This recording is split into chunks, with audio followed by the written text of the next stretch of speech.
Welcome to the Joy Lab podcast, where we help you uncover and foster your most joyful self. Your hosts, Dr. Henry Emmons and Dr. Amy Prasek, bring you the ideal mix of soulful and scientifically sound tools to spark your joy, even when it feels dark. When you're ready to experiment with more joy, combine this podcast with the full Joy Lab program over at joylab.coach. Hello, I'm Henry Emmons, and welcome to Joy Lab. And I'm Amy Prasek. Here at Joy Lab, we infuse science with soul to help you uncover joy. To do that, we focus on building the elements of joy, the positive emotions and inner states that become the building blocks for a joyful life. Now, the element for this episode is awe, and we are working through the fourth aspect of deep listening that Henry noted in his book, The Chemistry of Calm. This aspect is seeing the goodness in others. So we're pairing up these aspects of deep listening with our elements of curiosity and awe because those elements are really at the heart of these aspects of deep listening that we are exploring. Right. Curiosity and awe are two of our 12 elements of joy. And both of them really have to do with this incredibly important skill that we talk about a lot in Joy Lab, and we're all trying to become more effective at using it in our lives. And that is this precious resource of attention. Where do we place our attention? What do we deem worthy enough to give it to? So I think of curiosity as the fuel that drives us to pay more attention to the things that we want to because we are really interested in them. So if I find another person interesting and I want to know more about them, I have already gone a long ways towards being able to see the goodness in them. And I think of awe, or I like to also use the word wonder, just makes the perfect partner with curiosity. They just go hand in hand. Curiosity drives us.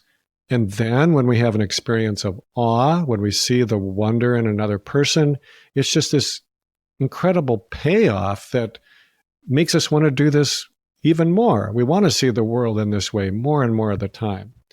It kind of replenishes the fuel of curiosity. So it's another of these virtuous cycles, these upward spirals that are really possible and that we just love to work with here at Joy Lab. Yeah. Over the weekend, this is kind of a fun little strategy that I'll share right from the start here. I did my nails and I put on my pointer finger, the one that points at others and myself, it says love on it. So if you're on YouTube, you might be able to see. Just a little reminder to see the goodness when I point outward and inward. So there you go. First strategy, paint your nails and put love on it. What a great idea. Or a tattoo. I have a friend that has love on the pointer finger as well. So let's get into this definition a little bit more about seeing the goodness of others. And when it comes to listening, what's the relationship there? Henry has a great description, comes from his book, Chemistry of Calm. Here's what he wrote. One of the most healing things you can do for another is to see their basic goodness, even when they cannot. Trust that the other person doesn't need to be fixed, nor do they need your advice. All of us have the wisdom that we need within. It only needs to come into our awareness. See below the surface of the person's words and life to behold their resilient, loving nature. It is as if you are holding a great gift for the person until they are ready to accept it. Love that.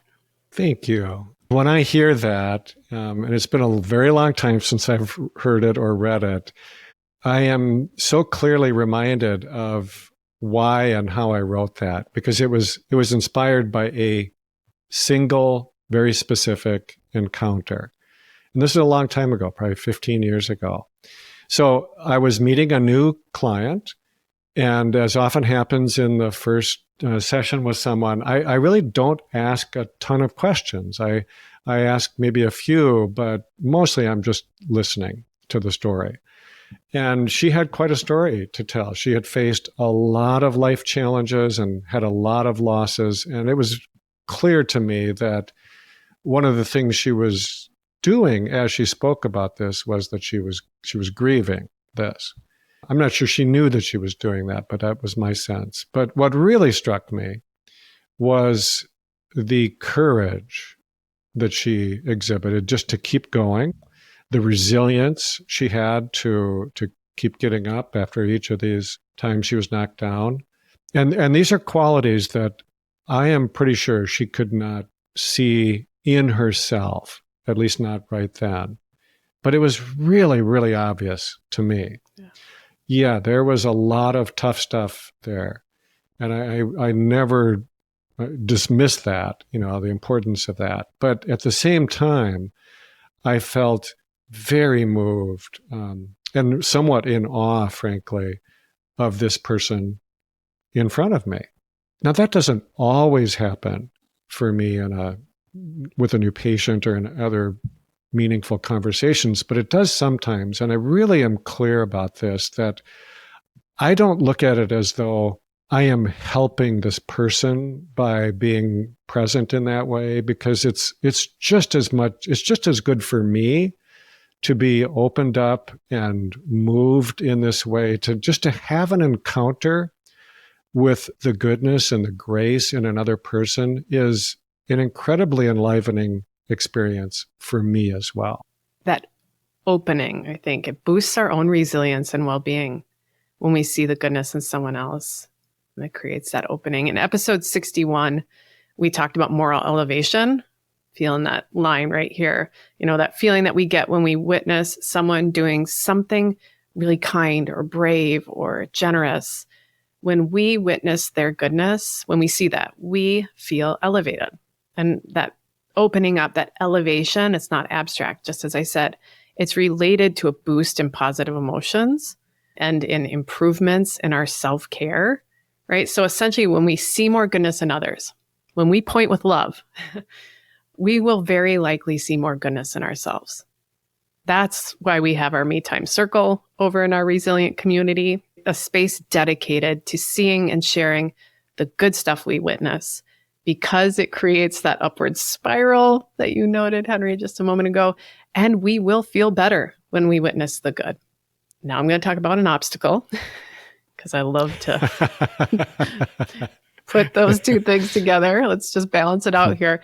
And this has to do with whether or not we can see the good in ourselves. Oh, I agree with you. And I am not sure either, but I don't think it matters which one you start with. I think they're just flip sides of the same coin. I think that whenever you can open up to yourself and let go of self-judgment and see the goodness within you, you're also going to become better at opening up to others. And it goes the other way too, vice versa. So I don't think it matters where you start. I think anything that opens you up to seeing the good is going to help you to see the good in other people and other places, including yourself. I do think it matters, however, that you don't exclude yourself from it.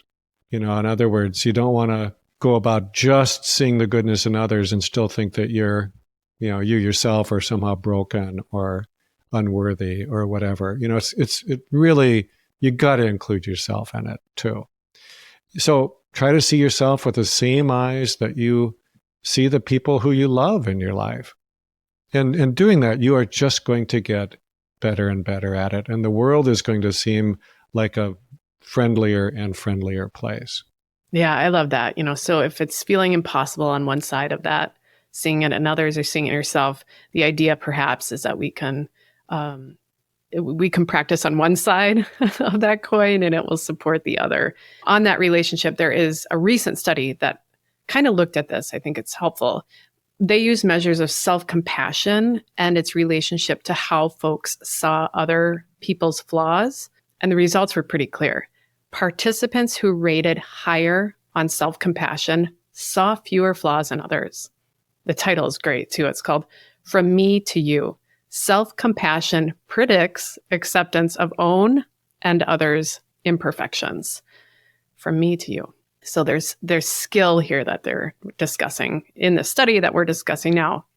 This idea as well, my self-care predicts how I'm going to care for the world outside of me. I see the world how I see myself.